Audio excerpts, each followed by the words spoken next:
Kylie Jenner is trying to keep her distance from Timothée Chalamet after he was recently named in the Epstein files. It looks like a campaign that Timothée was a part of back in 2018 was all for show, so that he could manipulate the public into believing that he cared about victims just so that he could win an Oscar. So let's get into it. Charged, he hasn't been arrested, none of that. But I wonder whether you think about it and whether you ask, how has he escaped the Me Too revolution? It's going to be really important for me to talk about that and to really, I hesitate to talk about it right now because what I say it's only going to anger people. So I know what you guys are thinking. Is that a young Timothée Chalamet with you-know-who, Jeffrey Epstein? Which, that is not actually Jeffrey Epstein. That is Timothy's father, who unfortunately kind of looks like Jeffrey. At least the internet was convinced. But what's bigger news is that Timothée is actually in the Epstein files. Timmy, oh, you can't be doing that to me, Timmy. We know who we thought that was. Timmy, don't do that shit to me again. I don't know who that man is. But let's not associate him with you anymore, considering the news.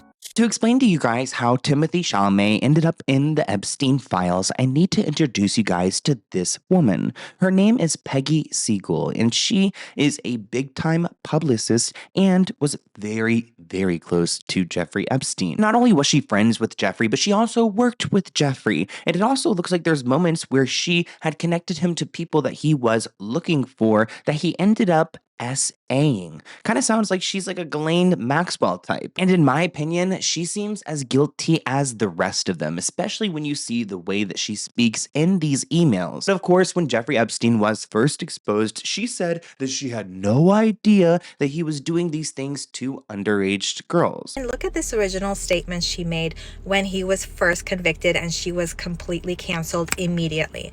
She said, "Over the years, I invited Epstein to attend a handful of my events. I did not know at the time and did not learn until recently that he had been, this wasn't common knowledge. Had I known that he had been accused of doing that, I would not have maintained a friendship with him." Peggy writes, "Dearest Jeffrey, I am so sorry I missed your birthday. The good news is that you are still younger than me, but do not look it. As Dr. Jimmy Ember's poster child, I'm heading in for a slight neck lift Monday morning, only an hour on the table. Last spring it was the forehead lift."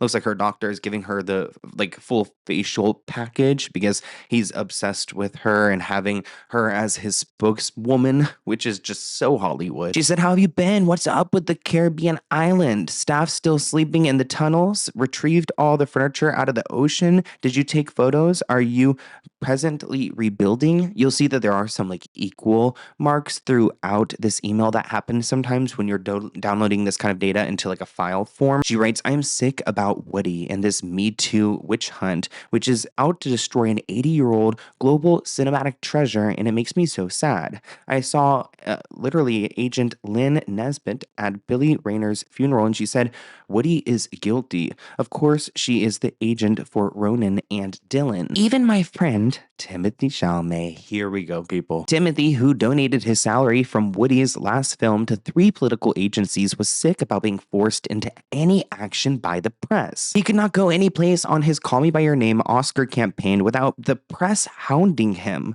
about working with Woody. His agents made him give his money away, supposedly not as a sign of Woody's guilt, but support of the hysterical women and media. Timothy is genuinely upset about the whole thing, and at 22 is pandering in a bigger game. He will also win the Oscar next year for A Beautiful Boy, where he plays a son addicted to drugs, which is interesting that she just knows these things. Oh, he'll be winning an Oscar this year. It shows you how calculated this world really is. So everything is fake. After Timothy publicly stated that he regretted working with Woody Allen and he gave his money to charity, he in reality did not even want to actually do that. He didn't care about the slew of allegations against Woody Allen or his own daughter who was harmed by him, or his wife who was also his stepdaughter at some point. We will be talking about Soon Yi in a minute. This persona Reddit writes, "It's no surprise that this is how a lot of men, powerful, famous, or not, feel towards women. They don't care, and a lot of their supportive statements and gestures are merely PR that actually they resent doing. It's no wonder that we have regressed so eagerly and quickly since that time, and now we're witnessing a staggering and openly spiteful impunity that child-abusing men enjoy. Woody Allen is the director who Timothée had worked with, and Timothée ended up receiving a good amount of heat, and really anyone has who's worked with Woody Allen. Woody Allen wrote in his memoir that came out in 2020 that after Timothée publicly stated that he regretted working with Woody and was giving money to charity, Woody writes that he swore to my sister that he needed to do this because he was up for an Oscar for Call Me By Your Name, and that he and his agent felt that he had a better chance of winning if he denounced me, so he did. Back in 2018, this is what Timothée wrote. Let's take a look. I've been asked in a few recent interviews about my decision to work on a film with Woody Allen last summer. I'm not able to answer those questions directly because of contractual obligations, which I am not buying that at all. But what I can say is this: I don't want to profit from my work on the film, and to that end, I'm going to donate my entire salary to these 3 charities: Time's Up, the LGBT Center, and RAIN. He writes, I want to be worthy of standing shoulder to shoulder with the brave artists who are fighting for all the people to be treated with the respect and dignity they deserve. So I wonder who actually wrote this. It seems like maybe Peggy wrote this up. And back in 2018, like, it worked. On X, these people wrote, he's a young man who has tried to put his mistake to rest, a greater attempt than half the actors in Hollywood. Numerous people have talked about these contractual obligations keeping them from speaking about it, which means there must be something in the contract about not talking about the allegations, which is an interesting clause. Like, you don't see that often. Usually, like, you talk about the director, you talk about your relationship with the director, it's something that you express on, you don't hold back. One person said, that's so cool, too bad he's straight. Oh gosh. Timothée Chalamet was forced to apologize for one of his previous movies. Timothée Chalamet did the movie A Rainy Day in New York, which was directed by Woody Allen, but because Woody Allen was accused of sexual abuse, Timothée Chalamet was forced to apologize to these abuse victims and actually donate his entire salary from the movie.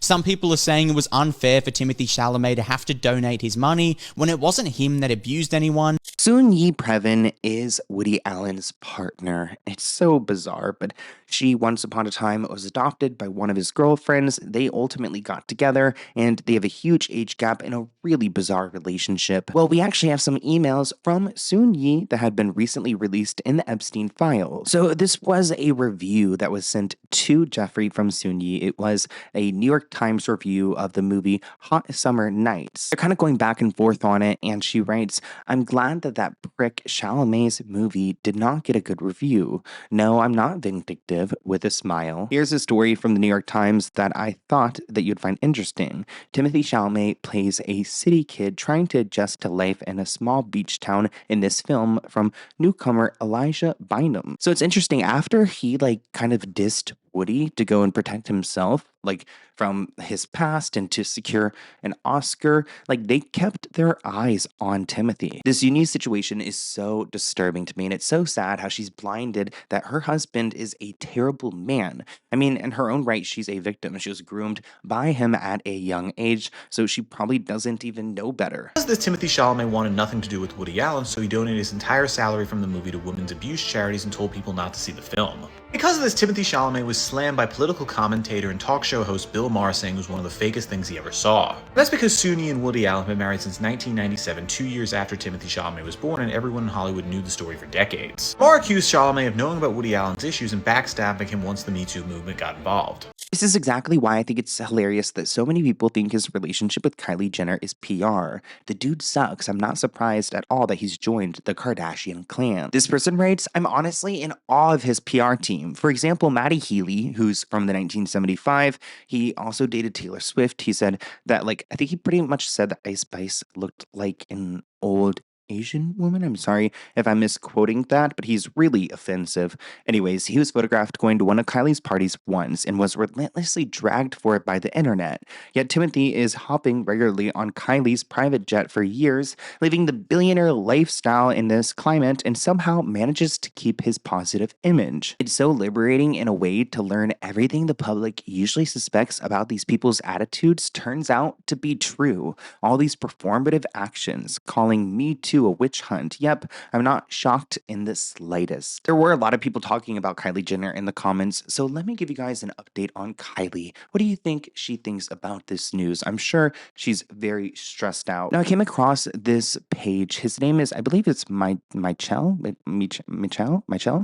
Gossips, but he posted this video about Timothy, who's recently abroad, and it looked like he was spotted with this actress. And the internet is talking about this moment right now because there are people convinced that like he's cheating on Kylie. Take a look. Timothée Chalamet is sparking up cheating rumors after being spotted leaving a hotel with actress Ana Maria Bartolome. And he looks absolutely taken by surprise. Honestly, I haven't heard of this girl, but she looks stunning. She's giving a mix of Kylie Jenner and Bianca Censori. According to the source, it says the pair had suddenly realized they were being filmed as they seemed to shy away from the cameras and returned to their hotel room around 10:30 p.m. later. Around 11:30, it seems the pair wanted to go out quietly together as they requested a large security detail, including tarps, to prevent them from being seen getting into the same vehicle. Okay, so now you guys know Dumois, right? Well, Dumois is now saying that photographs from Timothy's event led to misreporting that Timothy was leaving with another actress.